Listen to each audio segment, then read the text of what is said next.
Welcome back to the Huddle Up Podcast. We continue the journey through the off-season program, and we are glad that you have joined along with us in that journey, no matter how you do it, whether it's on our YouTube channel, whether it's on our podcast feed, on all podcast platforms, or however you choose to do this. We do appreciate you. Make sure you are following along with us on all of our social media at Huddle Up Podcast, on Facebook, on Twitter, on TikTok, like I said, on YouTube as well. You can get our merchandise over at tpublic.com. If you enjoyed the show, give it a share with somebody you think may enjoy it as well, and encourage them to do the same. Certainly would appreciate that.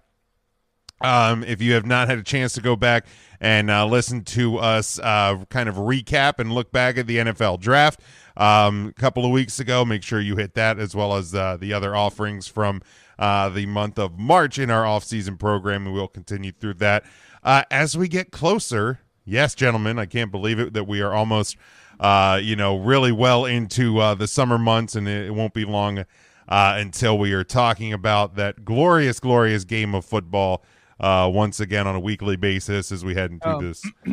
XFL? Well, yeah, I mean, I think by the time, Kyle, this episode airs, the book will be closed on XFL 3.0 season number 1. But we will. I don't mind you glossing over the USFL. Somebody had to mention that there was quality spring football to be watched. That is fair. I do not mean to disparage any of the athletes that are out doing their thing right now, but I will say this: it won't be long until we're back doing that thing, talking about the NCAA and the National Football League. How about that? Is that better, Kyle? Really, and I can get that you forgot about the XFL. Your Brahmas season is just as over as the Philadelphia 76ers. Yeah, those. Well, the Sixers may still be playing at this point. What are you talking about? That's not what EJ Season was over in October. Well, Jim. that is how dare I forget that? That is my bad. No heat, bitch. But by the way, to this point, Aaron Rodgers older than that joke. Jeez. But Mikey B, Matt, student of the game, Kyle Nash, and myself, fortunately or unfortunately, depending how you view the banter, no Ernest DJ Christian on this episode. Again, we hope to have him back, surviving the journey that is the 14-month-long NBA playoffs the next time we get together. But Mike, is everything okay? You guys taking on water? I was thinking back-to-back episodes. I have a loud crashing noise 3 minutes into our show. Look, man, I don't know. I will say this. Quick pop quiz. More weeks in the NBA playoff season or more teams that EJ is a fan of? Yes. Oh. Push. All of the above. You're going with the salt and pepper defense. Push it. There you go. Yeah, exactly. You're nothing but a... What the hell's going on with this board tonight? It keeps... You're nothing but a degenerate. There we go. Matt, if you make a stroke joke right now, I'm going to be real pissed. Anyway, this I'll episode... save those for Thursday. Okay. Hey, can you not use the stroke hand on the soundboard? Fuck you, Kyle. Or Mike. Look, there's probably going to be an opportunity where I get to say "fuck you, Kyle" on this show. So, you know what? Let it ride. We do enough South Park references in this show. Fuck you, Kyle makes sense. Yeah. So let's this journey. Fuck you, buddy. This journey, we're talking about the single athlete that has had the biggest impact in their respective sport. We will go through Major League Baseball, the NBA, the NHL, and then we will close out with our favorite on this podcast, the NFL. Right. So we will start with Kyle's favorite, Major League Baseball. Student of the game, Kyle Nash. I'll levy to you first. Because of course you should. Why the hell shouldn't you? No.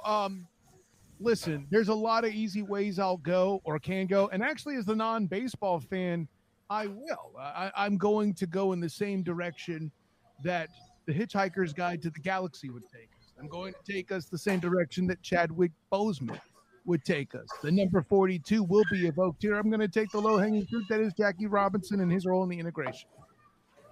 Yeah, I mean that is and was my number one, without question. Change the game still has an impact to this very day on the game of baseball. So certainly do agree with that one. Matt.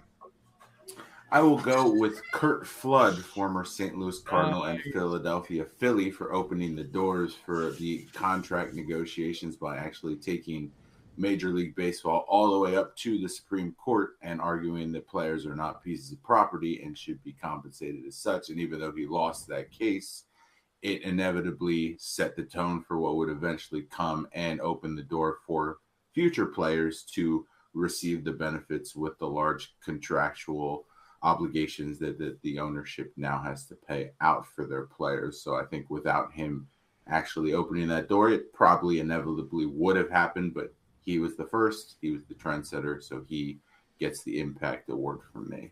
Yeah, I love what you did there, Matt. That answer was a dunk, even harder than we've done on EJ Christian thus far on this show. Well done. It was a very good point. Yeah, I mean, still early. Still early. Yeah, it's still early, and I'm seizing that moment to tell you how much I appreciate that point. Yeah, I mean, anytime you talk about people who change the game, whether in any sport, the things that they did would likely have happened at some point. But it has to start somewhere. So definitely always great to acknowledge those where it begins. Mike, how would you answer this? Can I take anyone not named Rob Manfred? I mean, he has had an impact on the sport. I also would question the label of athlete in Rob Manfred, but there are notorious dictators in history that have made an impact. Correct. Fine. Jeez, you could have just called him Hitler. Jesus. The way you did it was better. I'm good. From an athletic perspective, I'm going to go a little younger because I feel like he re-envisioned the way that you played defense in the outfield. Arguably one of the best defensive players in baseball history, one of the best swings in baseball history. Probably would have broken the home run record also if he didn't basically blow out every ligament in his knee about 35 times. We know him as Junior. I will go with Griffey. I'm going to say this, Vernon. It's not that your answer is bad, but how is the non-baseball guy the one that doesn't repeat an answer from the previous baseball conversation we had on another episode of Huddle Up? I'm just asking. Which one? The would have been better if he weren't hurt. The Bo Jackson. Oh, Bo Jackson. That's kind of where I thought you were going, if I'm being honest, when you were talking. Here's the thing. Well, no, I'm saying I didn't repeat my answer, but I could have with Bo, but I'm not going to, and I didn't, but you did. And listen, I'm taking a victory lap because I sounded intelligent in baseball in a way I haven't in a very long time. I mean, to be fair to Mike, I said Griffey during that episode. Oh, then I stand corrected. Take your victory lap still. You're good. You gave a smart answer. Take your victory lap. I mean, Jackie Robinson was the obvious slam dunk pick here. I mean, that was the easy one. That Junior, beyond just that, and to another extent, Bo Jackson, both with the marketing and getting marketing deals for baseball players, was kind of the first we've seen big long-term ones that wasn't commonplace, right? Griffey got the first video game, you know, all that stuff. And Nike was all about Ken Griffey Jr. back in. I mean, let's also think about the impact that Junior's had. You know, he turned an entire era of people to turn their hat backwards, like you know. I mean, Kyle is right now. Well, you mentioned me. Listen, I'm outdone by people with swooshes on their shirt. For those who can't see the video, you two MFers have Nike swooshes in plain view, just like my backwards hat. Take that. Also, how great was that Ken Griffey Jr. game for Super Nintendo? I still play it. Oh, I play the 64 one all the time. Oh yeah, the one for Super Nintendo was a blast. Like my mom, who would the only video games she would play with us are Atari. Yeah, shut up, bitches. I'm old. But like she would play the Ken Griffey game with us because it was hilarious when you would strike out and the guys would break their bat over their knee. Like it was just a fun game. You could do like cartwheels after hitting home runs. Oh, and the Jay Buhner throw from right field to home plate in that. Dead every time. You could not outrun a Jay Buhner throw from right field with Seattle. Not a chance. Roger Craig baseball on the Super Nintendo had that before it was cool with the breaking of the bat over the knee. Step your games up. Look, man, it's no, and this is a shout out to a student of the game podcast. It's no baseball stars. It's also no Bill Lambier's Combat Basketball, but which is one of the most fun. I'm shocked anybody else knew that game. If I'm being honest about Tecmo Bowl. Let's just go with Tecmo Bowl. Bo Jackson.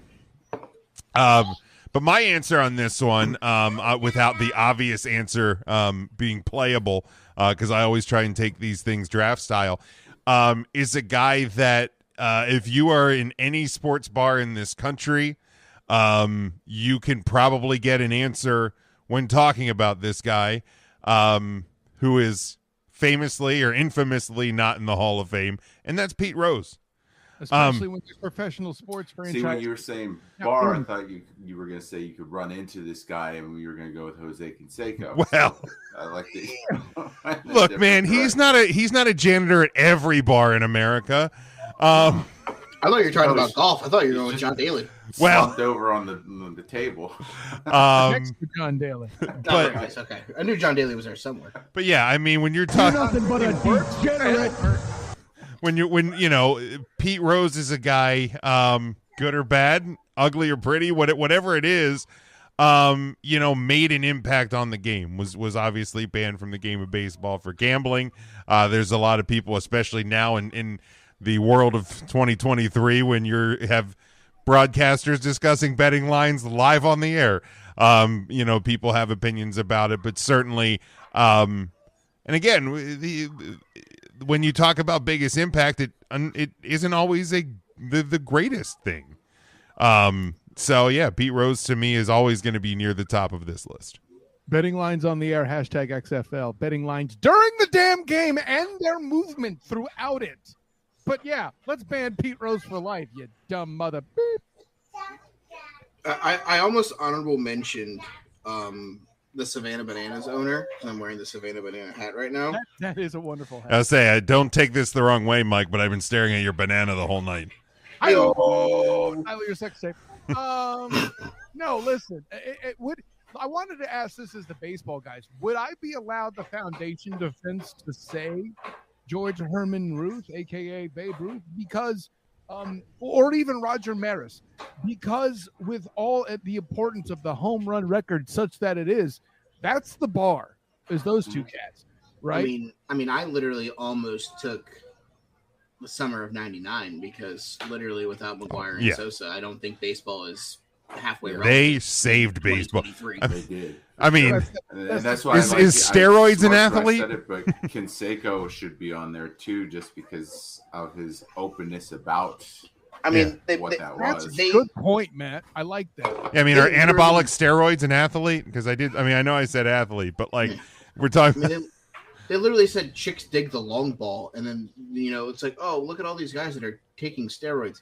Yeah, and those motherfuckers saved your profession. Like what? Yeah. You're not wrong, ladies and gentlemen. Yeah. My honorable mention was Roberto Clemente for the off the field stuff, more so the humanitarian stuff, which is still obviously wildly important to the league as well. Anybody who's a Roberto Clemente fan, go over to baseballism.com. You can buy some Roberto Clemente licensed stuff. It's actually really cool. I would even consider it, but then I remember I hate baseball. I don't. Kyle, Ruth was on my short list as well. Absolutely. Yeah. I mean, he is one of the most legendary. Is that because they made no net whenever they traded him? Sure. I see what you did there. Red Sox joke. I mean, no, I heard it. And listen, by the way, one of the best sports TV shows, Top 5 Reasons You Can't Blame, they did on Why You Can't Blame the Red Sox for trading George Herman Ruth. Watch that ish. I did. I agree with you. No, you did, Ern. It's for the audience. Oh, I thought you were talking to me. What the fuck? Ern, I ain't worried about you. You know your stuff. That's why you come on my show and EJ. Anyway. All right. On my show to talk basketball. You should see it. It was good. Wait. You had him on for a basketball episode? Not an episode, a segment. I mean, we'll talk off air because my original guy canceled. I'm sorry. I was gonna say there had to be a reason, right? Someone got sick. Someone couldn't pull a Jordan flu game. Again, for the second straight episode, I quote the great Blazing Saddles. It was the last act of a desperate man. All right, speaking, although bringing up the NBA, it brings us a great transition. Let's talk about the NBA. Michael, we'll start with you. NBA. I mean, Bill Russell? I mean, Celtic fan? I feel like I have to take the cheap way out here. I think I really do. That's fine. 5-time Homer. MVP, 11-time champion, revitalized the game of basketball in Boston.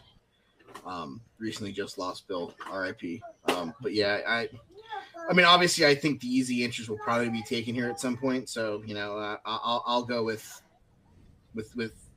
the not easy answer, but someone that I think is a slam dunk. All right. Matt.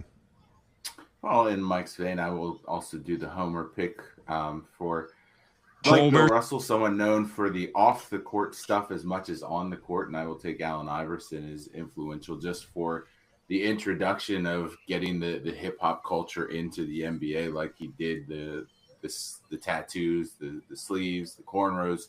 I think everything that he did kind of opened the doors in terms of what we saw from there in the crossover, not just I was going to say, man, that crossover clip will live rent-free, and anybody who saw it, it will live rent-free in their heads forever. Just keep stepping over Ty Lue's dead corpse. Hold on, guys. Matt, you missed the biggest, juiciest pun in your response, even as a homer. It only makes sense that Allen Iverson is your Homer answer. God damn it, Matt. Well, I wasn't done, Sorry. but now I can't use that. I suck. I'm EJ. I wouldn't go that far. You suck. Yeah, But yeah, jackass. I think Jackass. to Kyle's pick, Russell was known for a lot of what he did in the civil rights movement as well. So a lot of the off the court stuff was just as important. No, And there, that was him. You said Kyle. I did. Damn, my bad. Sorry, Mike. We're all having EJ I mean, it moments. is what it tonight. is. You're just making me feel better for taking the pun away from you, for which I am still incredibly feeling guilty. I am, but similarly with Iverson, a lot of what he did off the court for the game, bringing the culture in, getting everyone comfortable, letting some freedom of expression ride, I think is just as important to the game. All right, Kyle. Is it low-hanging fruit for me to say Michael Jeffrey Jordan? Yes. I mean, I feel like I have to say it at this point. I mean, I feel like I left him there for someone else to take. I mean, I feel like that was the slam dunk. Same with Jackie. Right. By the way, with the goddamn slam dunk pun again, that's not the answer. Anyway. Do you really want to take the low-hanging fruit twice in a Different row? question. Well, no, the reason why I feel like I have to do it here is because if we don't, we'll look irresponsible as a panel. I'm sure Jim would have brought it up. I would have had him, but I have other answers as well. Yeah, I done fucked up the rotation. Now, I have another answer that I would do for honorable mention after this to revive my credibility. I do as well. Yeah. But, it's got to be Michael Jeffrey Jordan. Listen, obviously the GOAT in the eyes of many and most, certainly of a particular age group, but when other factors are taken into account. And by the way, I'm not one of these religious zealots that causes problems and hates on people who think LeBron is the GOAT. I do not have any beef with those people. I just don't think with Michael Jeffrey Jordan that in a world where in a world where the game is chucking it from the cheap seats in the 90s, you better bet that Michael Jeffrey Jordan would have adjusted his game as such and looked like Steph Curry shooting the basketball. But instead, he had to be a real man and engage in physical play and dunk and take efforts to the hole, the likes of Hakeem Olajuwon and Kembe Mutombo. And in an era where Shaquille O'Neal was coming in to ruin the center position, he was still a dominant force, winning 6 rings. And oh, by the way, the whole Dream Team thing and making the world understand that the United States was such a dominant power in the sport, they eventually had to catch up.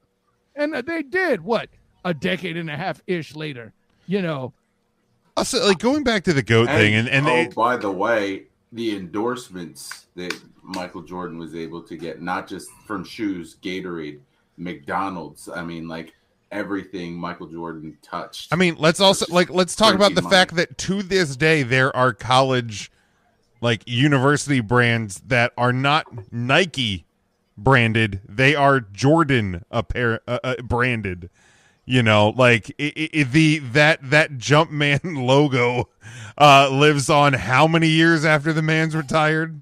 This is what I could tell you about that, and I will say this on this show and maybe get in trouble for it. I won't tell you who my sources are, but anybody who's close to any sort of University of Central Florida connection, like I am, as I cover them with the black and gold banneret, bing!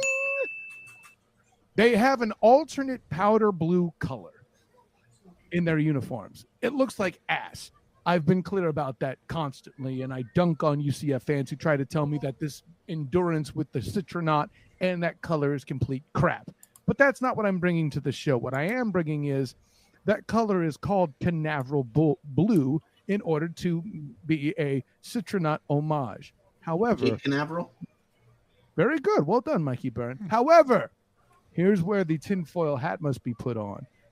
The time at which that color was first utilized by the University of Central Florida was around the time a certain prospect was on the team.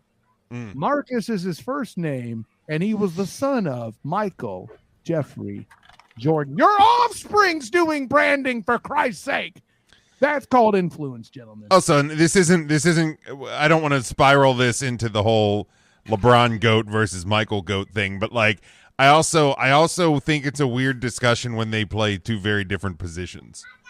Like, I wouldn't say very different. Well, the different positions nonetheless. Like, you wouldn't. I would say the era of which they played in is more. Well, that as well, but my position. Point being, you wouldn't talk about, you know, Barry Sanders is the GOAT. No, Jerry Rice is the GOAT. You know what I mean? Like, no. They are playing two different positions. You know, so when you're talking about the GOAT, and I get basketball is also a different sport than the NFL, so I understand that, but like they are playing different positions as well. So like that's something that I feel like never makes its way into that discussion as much as it should. To Braun's credit, that's him transcending the game, and sure. and I think the impact he has is inventing, for all intents and purposes, not inventing, but certainly. It was his play in his era that developed the power forward. Excuse me, sure. The point forward. Yeah, correct. The evolution of the point forward is LeBron's making. Yeah. Which, when you look at what the point forward is, such that it is, you can make the argument that Michael Jeffrey Jordan might have been the earliest versions of that. So I move on. Jim, after you make yours, I have a question for the panel. Sure. Mine is also, again, we can call this low hanging fruit if we want, but it is the late Kobe Bryant. You know, obviously one of the best to ever play the sport. And you know, when you look at the tragic way that his life came to an end, you know, I think that makes a huge impact on him and his legacy as well. You know, and it's, I mean, I was sitting 10 feet from where I'm sitting now. When we found out the news, we were so the 3 count. Yeah, we were previewing that year, the 2020 Royal Rumble, and the news came across, and like we all just kind of like went silent for a few minutes, like, wait, I'm sorry, what just happened? So yeah, it damper on my kid's birthday party, man. It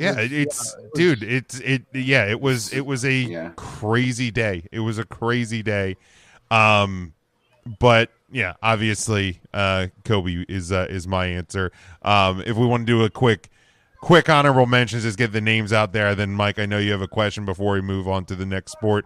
But like one of mine, and we touched on him through Kyle and myself, is LeBron James. I mean, you can't ignore the impact he's had on the sport. Yeah, 100%, changing positions, all that, and actually, he built on what I think Kobe Bean Bryant. Notice the middle name drop there, Jim. that he may not have been my favorite player. I was certainly a Kobe hater in his day when he was playing, and I often cite him shouting, "I want to be traded," as kind of a chink in the armor of his on the court career. But off the court, were he allowed to extend, I would think you would see him being kind of Magic Johnson-esque in how successful he was off the court in such a way that LeBron James it would be now. But for me, I'll say this quickly. This is a guy that does not get enough dap because a certain oversized, talentless, in my opinion. Well, I shouldn't say talentless, but he was just lucky to be a big oaf in the form of Shaquille O'Neal, and nobody could physically account for him. And he ruined the center position. The other guy that was involved with the death of the center position and the physicality of it, such as we knew it back in the 90s, which is only getting sort of revived now with Jokic and, of course, Matt's Joel Embiid, the actual MVP, and it was correctly voted this year, by the way. Yeah, and not close either. Correct. When you look at the voting. Anyways, right. But I would argue that Hakeem Olajuwon is the most influential player. But Kyle, he's a center. They don't matter anymore. And the reason they don't is Hakeem Olajuwon showed you what a player of size with talents all over the floor. Yeah, this dude could shoot threes. I know Patrick Ewing did it on occasion, but not in the same fashion that Olajuwon would murder you with it. And he could play any spot on the floor at that size. Now, a 7-footer can't just dunk and post and be a big presence and a rim protector anymore. We're arguing about whether Dwight Howard's a Hall of Famer. Meanwhile, Dirk Nowitzki isn't a decision, and that's a 7-footer who was regarded as soft in his time. So, yeah, I definitely got Hakeem Olajuwon as a conversation on that for sure. Matt? Yeah, Dirk was actually mine just for the evolution of the stretch four and the shooting of the big men. I think that without him, we don't see larger players on the court taking that as seriously and developing that shot to show that you have to play defense all across the board. You just can't leave me wide open. And I think he was the one that kind of showed, a really tall guy can sink threes with ease if you let him. Yeah, without our guides, Matt, there is no Karl Anthony Towns. Correct. Mike, who was your honorable mention, and then your question? Well, the first one that I was going to say was Yao Ming, for his international, getting the Asian culture into more into Asian maybe international. I'm going to dunk on you with Olajuwon, but I like you. No, that's fine because that's bring get China in. You're right. And then the other one, basketball related, but not athletically. And I'm going to say I'm not going to be in the NBA with this one, and that's fine. You guys can dunk on me if you want.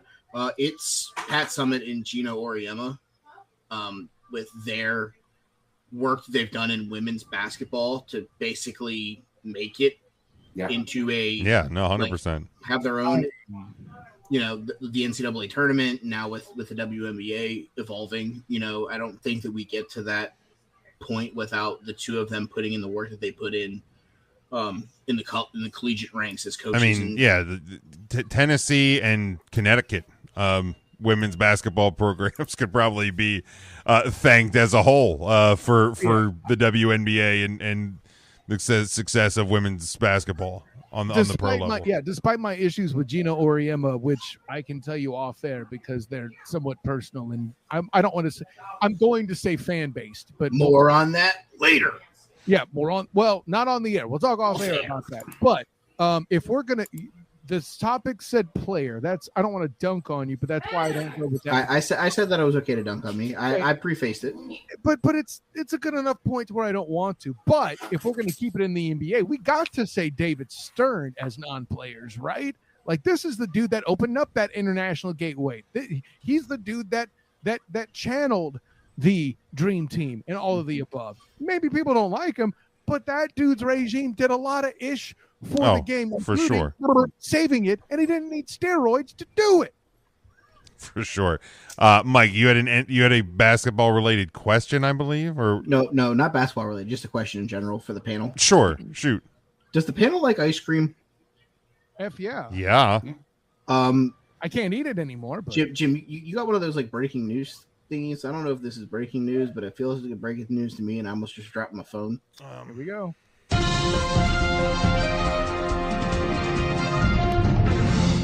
Motherfucking Taco Bell is making Baja Blast ice cream. Son of a bitch! I'm sorry. What is... Let me use this analogy. The reason why that's happening is the same reason Tucker Carlson might run for president. Okay, Donald Trump has that door is open. There is a company out there that has made Hidden Valley Ranch ice cream. Because I know, I saw that. Because they did that, Baja Blast as an ice cream flavor is now open. That's all I'm saying. Yes, I compared Baja Blast ice cream to Tucker Carlson. You're welcome, Jim. Test markets will have the ice cream as early as next month, with the experiment lasting from June 28th to August 2nd. Yeah, I mean, Not great, Bob. Yeah. Actually, Jim, if I might petition too for the next Not great, Bob. If I might petition 2023's next soundbite being Dr. Evil saying, "How about no?" Sorry that I had to get us. No, that's fine. Blast. That's fine. Nah, blast. Let's we will move next to the frozen pond. We will go to the National Hockey League. Kyle, we will start with you on this one. We will circle it back up top to the two biggest hockey fans on the panel to wrap this one up last. He's not wrong. He's not wrong. Listen, let me put on my floaties and go out to the shallow end of the pool and just say Wayne bleeping Gretzky. I mean, all the stuff you're talking about, forget about the fact that this dude has more points than a damn Ankylosaurus's back, okay? What I'm trying to say is, yeah, it's more than a Stegosaurus too, bitches. I said it. I mean, paleontology dunks on this show. Recognize, mother. Anyway, I don't want to curse too much. EJ isn't on this show. What the fuck just happened? I know, right? Edutainment, bitch. I'm the student of the game for a reason. But not only does he have more points than an Ankylosaurus, but like talking about advertising like that in hockey. Listen, the kid, that's cute. Gretzky's everywhere. Gretzky's in a mother-loving Saturday morning cartoon with Bo Jackson and Michael Jordan. We are all-stars. So, yeah. That's true.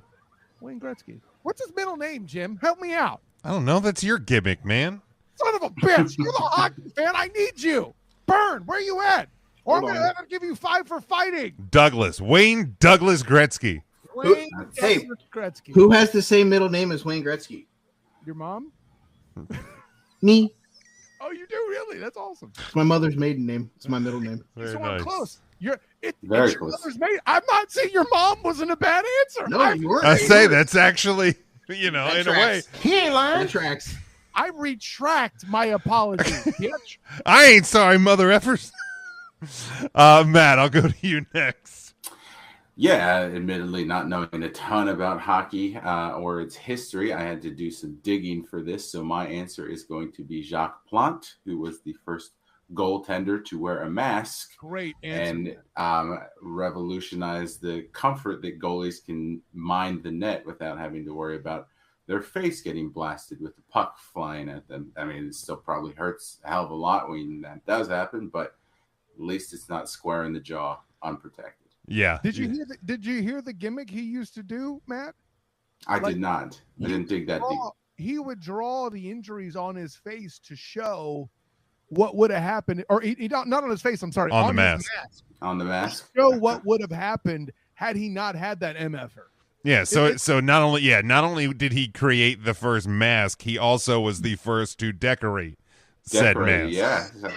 Like really, I mean, you look at the elaborate creations that are goalie masks today, and I mean, as a hockey fan, I love when training camp rolls around and you see the new designs for your team and for some of the other players that have some of the better masks and what they come up Carter with for that Hart's season. Ode to Taylor Hawkins on his mask this year was Yeah, man. phenomenal. Like I know. I know that Jim loves the Statue of Liberty on the Ranger helmet. That's definitely that's.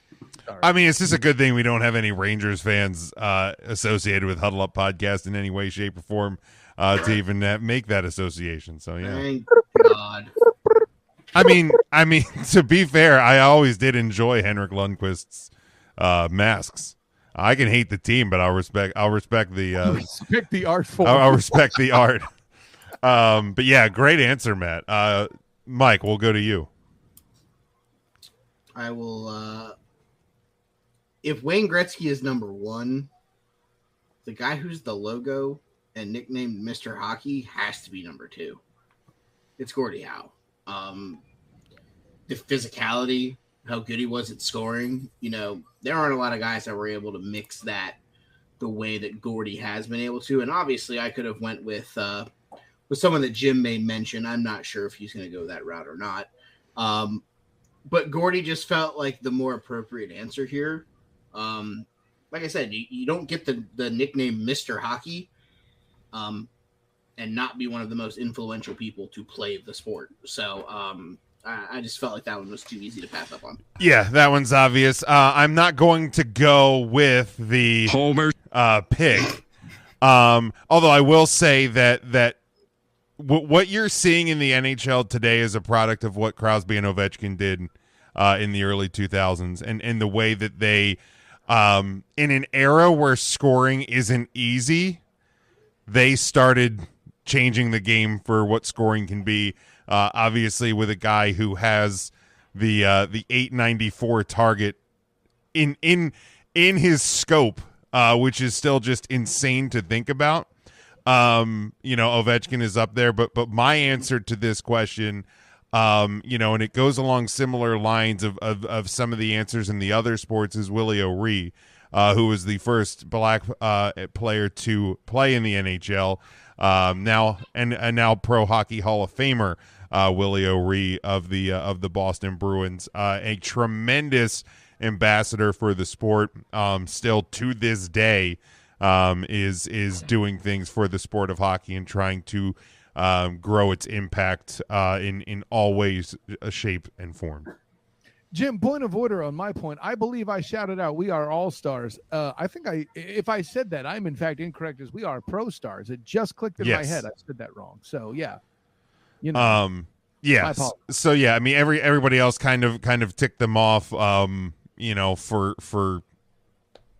me, like I had Gretzky, I had Crosby, Ovechkin, but of course my answer Willie O'Ree. Any others before we move to the NFL? Mike, any honorable mentions, or Matt or Kyle? Not to say that Matt or Kyle does not have them, but I mean apparently we can say Mikey Burns' mom for being involved in Douglas Gretzky's middle name. So there you go. I mean, not from a player perspective. Obviously Conn Smythe and Clarence Campbell and the Calder, three integral parts of like ownership and coaching. But I don't necessarily know that there's any real other slam dunks when it comes to players. Okay, the pun doesn't work anymore, Mike. No. I will say Manon Rehum. She was a goalie that played. I don't think she ever played in a regular season game, but was with the Tampa Bay Lightning in the early 90s. And it kind of opened the door for women's hockey, and we've seen women's hockey on the world level, the Olympic level, become a big thing, and now we're seeing women's pro hockey leagues that are making an impact in this sport, and women's hockey is exciting. If you've never watched it, there's a lot of talented women out there doing tremendously in the world of professional hockey. So, but I think that's where that really begins, because it was kind of the first time. Like, I remember being 8 years old, and it was just like, how about that? Like, just like you never really thought about like a female in professional hockey, and on the grandest stage, there she was. All right, let's go to the NFL. I'm sure we're going to have obviously plenty of options here at play, but in going in the order we've been going in. Mike, I will start with you in the NFL. I feel like this one's harder. There are so many different routes to go here. Exactly.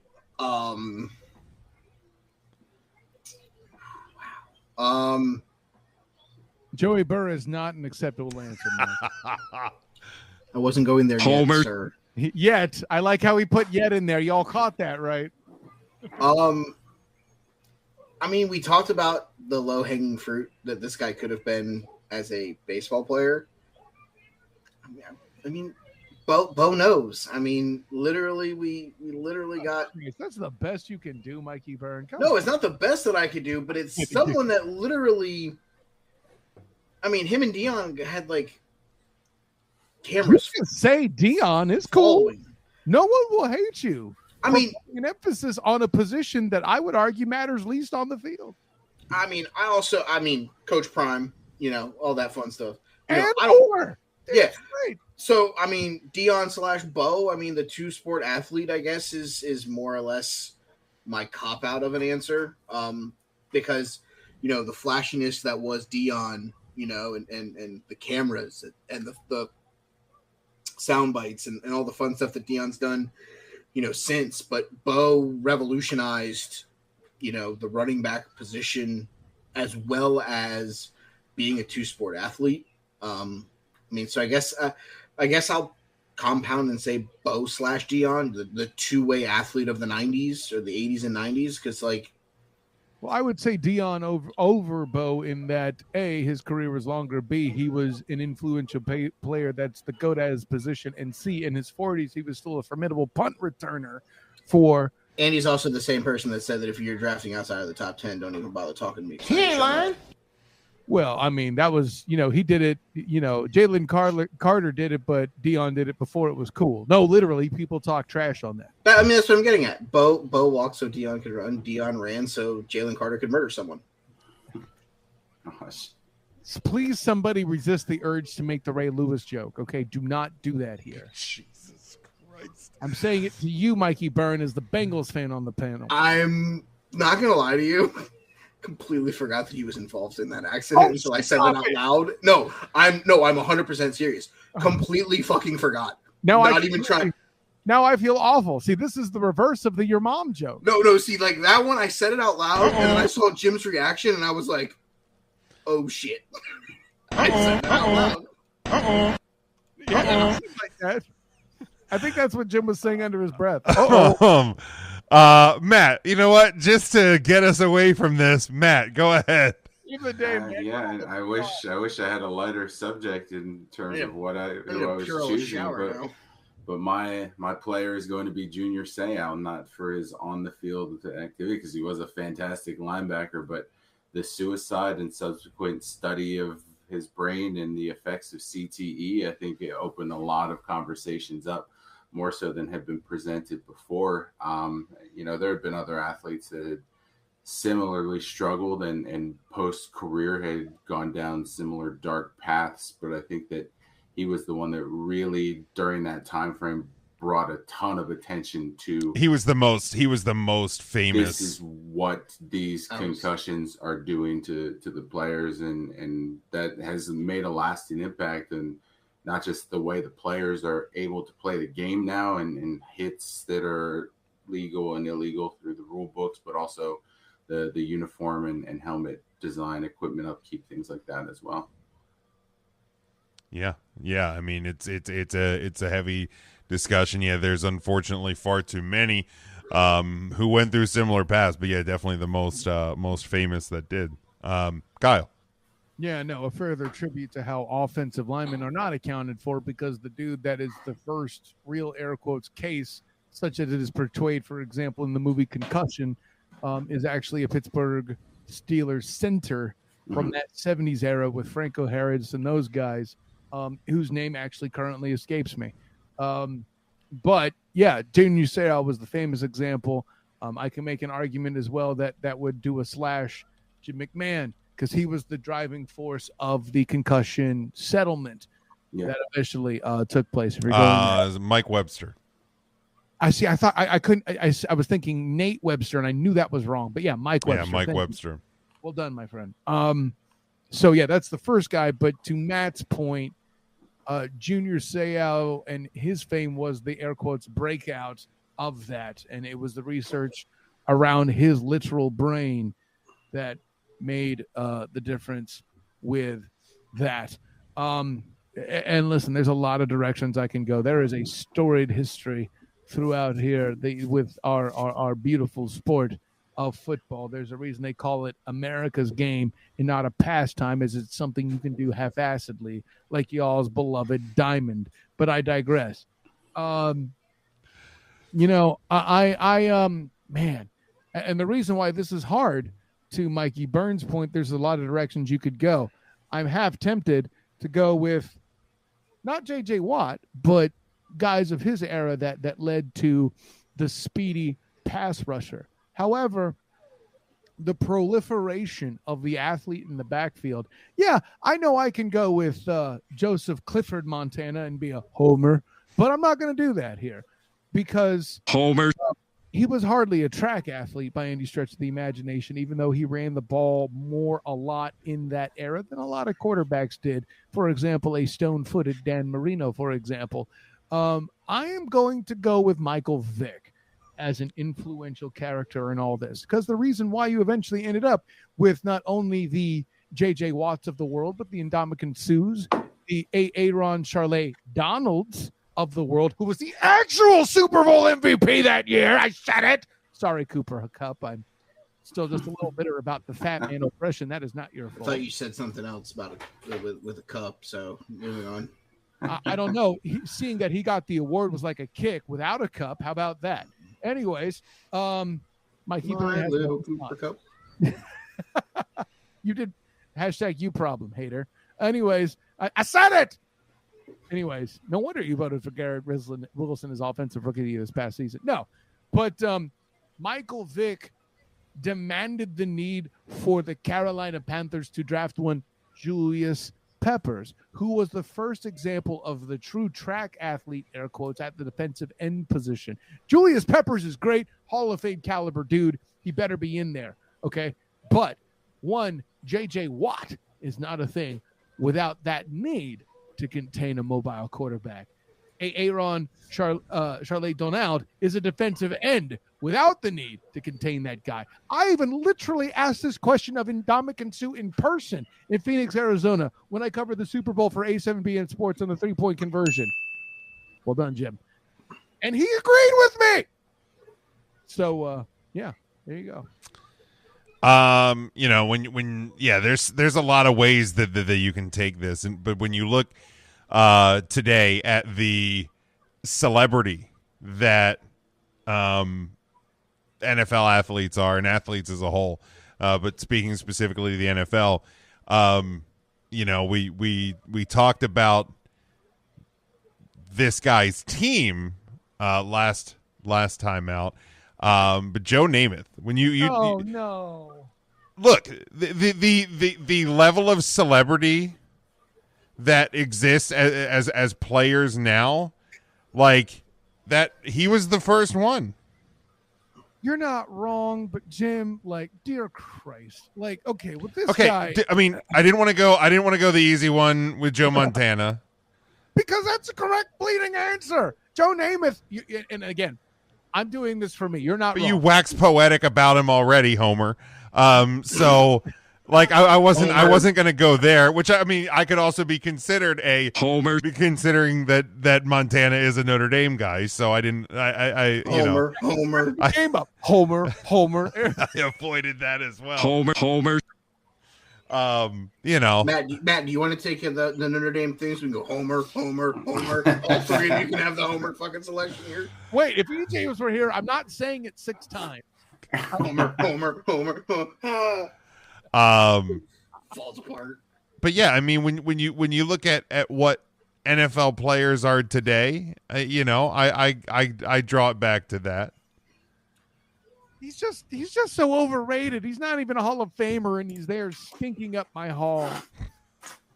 Mediocre quarterback at best. I have 2 other quarterbacks impactfully that I wanted to bring to the table. Go on. Kurt Warner. Not really. Defend it. I'll give you an opportunity to defend it a little bit. Impactful at the fact of his story and where he was at and what he went through to become an NFL quarterback, and the story of how he got. That. Go ahead. Sorry. It's one of those things where it's not just his on the field play that's impactful. It's the off the field stuff. It's the helping revitalize St. Louis football before they decided to move back to that. I could see more so than the rest of it, but he's not like, I mean, people already have the dreams of the rags to riches. So Kurt Warner's stocking shelves at the grocery store to future NFL Hall of Famer, while it's uplifting, it's no different than a lot of people's struggles and successes. How did he change the game, Mikey Byrne? That's my question. I'll say biggest impact on the sport. I'm not sure. Biggest impact on St. Louis, maybe. I mean, but that I agree with. I mean, the question wasn't, on the field where the impact was. I mean, at the end of the day, you got guys that are willing to be undrafted free agents out of small schools that are going to play in leagues like the XFL and the USFL to chase this dream continuously. That up until then, how many undrafted stocking shelf quarterbacks were playing in the Super Bowl? So impactful to the other leagues, then I would certainly agree to. I'm just saying, impactful to the game of football. To the game of football, yeah. I would argue that Warren Moon has more impact than Kurt Warner. I would say the guy who won the Super Bowl personally, but that's me. No, I get that, but the response would be that Warren Moon wasn't given the opportunity to. Like those Oiler teams that he propelled to places they wouldn't otherwise be were bad, Mikey Byrne. They were all that is fair. I'm not disagreeing with that. Meanwhile, your dude Kurt Warner, who doesn't have middle name status, I might add, is dealing with cats that are literally referred to as the greatest show on turf. I'm not here to say that Kurt Warner isn't a Hall of Famer, but the dude got there on the shoulders of a lot of talented MFers, not just at the skill position, but I would remind you he has a great left tackle that actually, in my mind, started emphasizing the importance of that position long before the blind side was a thing. Go ahead. Was Trent Green before or after Kurt Warner? Before Trent Green. Trent Green was replaced. So what I'm saying is the greatest show on turf nickname happened after he took over at quarterback. No. Right? Trent Green had great success for the Chiefs after he got healthy.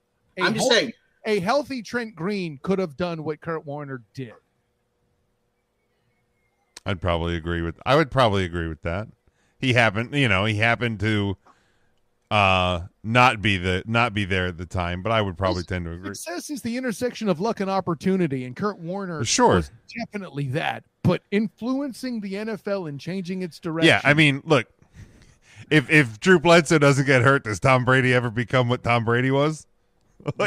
You know what I mean? So again, you have to have the opportunity to do what Kurt Warner did. So I don't want to take my skepticism at the answer, and I don't think it's a terrible answer. I won't say I'm skeptical on the answer. I'll let you have it. I like his contribution to the game of football more than to the NFL. Yeah, I mean the question as it's laid out on the run sheet that I gave you guys did say biggest impact in sport, but instead of going baseball, basketball, hockey, and his football, I did. They no longer have a goddamn NFL team anymore. I mean, that's my thing. That's is Mike frozen? Oh, okay. I thought you were that's a organizational sellout problem as opposed to a Kurt Warner problem. But yeah, I did. I specifically labeled them as the biggest leagues in all of the sport. But yeah, impact on the sport as a whole, I'll sign off on. Who was the other quarterback, Mike? Oh, you already dunked on it. It was Patrick Edward Bieber Brady Jr. the third Esquire. Oh, yeah. I mean, again, I avoided giving that answer because I thought that my answer was going to get less of a reaction from Kyle, but I guess I was wrong. Brady was on my list as well, without question.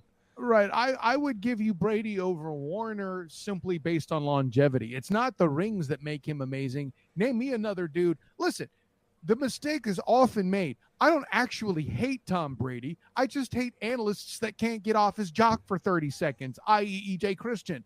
But what? He's not wrong. But the reason why the reason why I definitely respect the Brady take, it's one thing to do it as Jerry Rice for a position that doesn't have 5 large men trying to hit you in all ways, shape, forms, or fashion. Granted, you do have 5 dudes that are paid to protect you, and the Patriots had those of great talent in Brady's era. But to play 20 years, the way this guy, whether I like it or not, changed the goddamn rule book by his existence, it is a thing. Showing film study at a level that hadn't been really known to the time. Of course, I will give you Thomas Edward Patrick Beaver Brady. Certainly. I mean, is he the most influential in my mind? Listen, you don't have Thomas Edward Patrick Beaver Brady without Joseph Clifford Montana. That's a fact. He'll even tell you that. Without question. But no, of course Brady is influential. I'm not stupid. He may not be my favorite. Do I think he's overrated? Sure. That doesn't mean I think he's bad, nor does that mean I think he's not influential. No. Let's be honest. Regardless of what sport you're talking about, when you're talking about if you're talking about a newer player that's in the argument for greatest of all time, calm down, Kyle, or greatest of their era, so on and so forth. Argument. No one said it was a good argument. You know, like no matter what sport, what player you're inserting into that role, there's always somebody before them that influenced them. So like you don't get Brady without Montana, you don't get Montana without Unitas, you don't get and so on and so, you know what I mean? Like, but I'm agreeing with you, Kyle. I'm agreeing with you, Kyle. Someone that we mentioned, Dion walked so Sauce Gardner could run. Yeah. You know, Dion was flashy. Oh, this is what a corner that's shut down like him was doing. Sauce did the same thing, going into Lambeau and wearing a cheese head, walking off the field after shutting down A.A. Ron Charlie Rodgers, his new teammate. It's literally like, when you look at it from the perspective of, like there are people that have influenced the next generation to another extreme. And Brady is certainly that. I'll say Brady changed a small bit of the way offenses were ran as well. When Brady took over, it was getting the ball out of his hands faster, getting the ball into the receivers and the running backs' hands faster. Whereas a lot of the other teams were letting guys like Randy Moss and Chris Carter get down the field and throwing it up and letting them go win jump balls. I can make an argument that Manning did that first. But again, I can give Brady his credit on that because he's part of the group that did that. They're both stone. Sure. You can lump them together. I don't have a problem lumping them in together. I was just saying Tom Brady was looking at it like, oh, I need to get the ball into Wes Welker's hands. I can't let Wes Welker go win a jump ball because he's not winning a jump ball. It was getting the ball into someone's hands that could make a cut and go. Well, in that day, you're talking about him getting it to Deion Branch or Troy Brown. So correct. I mean, give him that credit. And of course, he's having to do that with quick release, but he didn't need quick release as much as one Peyton Williams Manning did because Brady had a better line and all 100%. Of that, I wish they would have made Peyton's middle name Archibald. That would have been great. Matt, did you have any honorable mentions that you wanted to hit quickly from football? Yeah, I was gonna go in a similar vein to what Kyle was thinking with the pass rushers and evolutionizing the game that way, and go with another linebacker. Before Junior Seau, you had LT, who kind of changed how offensive lines had to protect the quarterback because he was doing so much from that linebacker position. And if not a player, I certainly would have presented John Madden as probably the most influential member of football, just based not only on coaching, but then his announcing and the video game franchise as well. A lot of what Madden did people are football fans because they played Yeah. Madden first. I can argue about how overrated John Madden is as an analyst and all of that, but there's two things he did for the sport that cannot be denied. The video game, obviously. That and the way he drew attention to the trenches like no other did, definitely worth the credit in and over and above all of that. And 100%. the telestrator, man. I was going to say, I thought you were going to go with the Illustrator.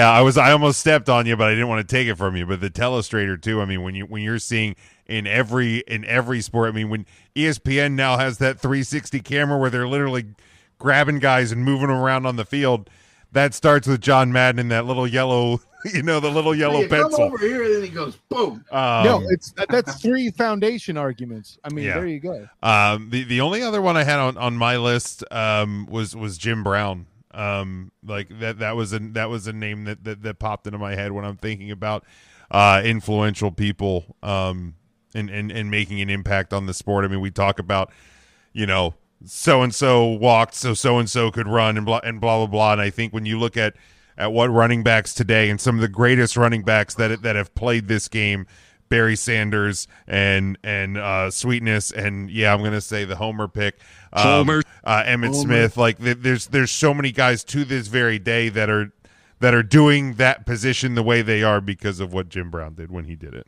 Right. Well, and I can make the argument of Ernie Davis, the guy portrayed in The Express, as the integration guy that allowed Jim Brown to happen. So there you go. There you go. Any others before we wrap up this episode? Let's see. We already said Mikey Burns' mom for hockey, so we're good there. Does anyone want to dunk on what Ernest would pick here?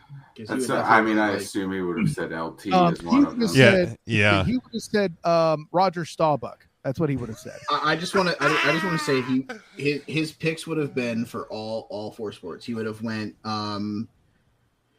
Let's see, NBA. He would have went Alonzo Mourning. Hey, you leave Alonzo Mourning alone, mother beep. No, he's a Homer pick. Actually, he may have went Dwayne Wade. He probably would have gone Dwayne. He would have gone Dwayne. No Wade. heat, bitch. Mets. Let's see. I like Mourning since he was isn't a Hornet, so that's on me. My bad. He would have went with Mookie Wilson for hitting the ball through Bill Buckner's legs.